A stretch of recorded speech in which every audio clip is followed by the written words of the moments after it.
नमस्कार मित्रांनो, परत आपणा सर्वांचे मनापासून स्वागत आहे। 7व्या वेतन आयोगासंबंधी महाराष्ट्र शासनाचा परत आणखी एक नवीन जी.आर. निर्गमित करण्यात आलेला आहे।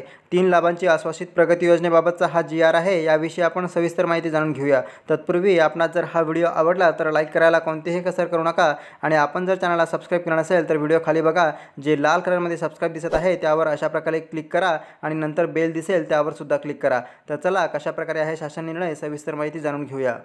तर मित्रांनो, 7व्या वेतन आयोगासंबंधी महाराष्ट्र शासनाचा परत एक आणखी नवीन जी.आर. निर्गमित करण्यात आलेला आहे।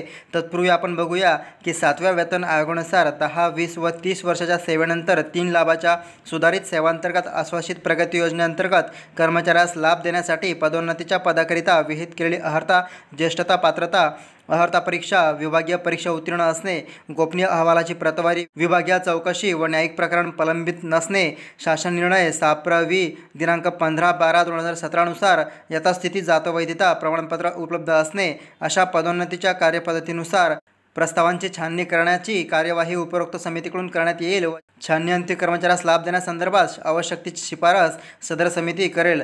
तर मित्रांनो, शासन निर्णय कशा प्रकारचा आहे आपण बघूया। संसदीय कार्य विभागातील गट ब अराजपत्रित गट क व गट ड मधील कर्मचाऱ्यांना 3 लाभांच्या सुधारित सेवांतर्गत आश्वासित प्रगती योजनेअंतर्गत वरिष्ठ वेतन श्रेणीचा लाभ अनुदेय ठरवण्याकरिता विभागीय पदोन्नती समिती स्थापन करण्याबाबत हा महाराष्ट्र शासनाचा 18 एप्रिल 2019 जी.आर. आहे। तर या ठिकाणी प्रस्तावना आहे बघा। संसदीय कार्य विभागातील गट ब अराजपत्रित गट क व गट ड मधील कर्मचाऱ्यांना 3 लाभांच्या सुधारित सेवांतर्गत आश्वासित प्रगती योजनेअंतर्गत वरिष्ठ वेतन श्रेणीचा लाभ अनुदेय ठरवण्यासाठी विभागीय पदोन्नती समितीची स्थापना करण्याची बाब विचाराधीन होती। शासन निर्णय बघा। संसदीय कार्य विभागातील गट ब अराजपत्रित गट क व गट ड संवर्गातील कर्मचाऱ्यांना 3 लाभांच्या सुधारित सेवांतर्गत आश्वासित प्रगती योजनेअंतर्गत वरिष्ठ वेतन श्रेणीचा लाभ अनुदेय ठरवण्यासाठी संसदीय कार्य विभागासाठी खालीलप्रमाणे विभागीय पदोन्नतीची स्थापना करण्यात येत आहे। तर बघा, समितीमध्ये कोण कोण आहेत। सहसचिव, उपसचिव, संसदीय कार्य विभाग हे अध्यक्ष असणार आहे। अपर सचिव, संसदीय कार्य विभाग सदस्य असणार आहे। कक्ष अधिकारी, मागासवर्गीयांचे प्रतिनिधी हे सदस्य आणि कक्ष अधिकारी का 5 संसदीय कार्य विभाग सदस्य सचिव असणार आहेत।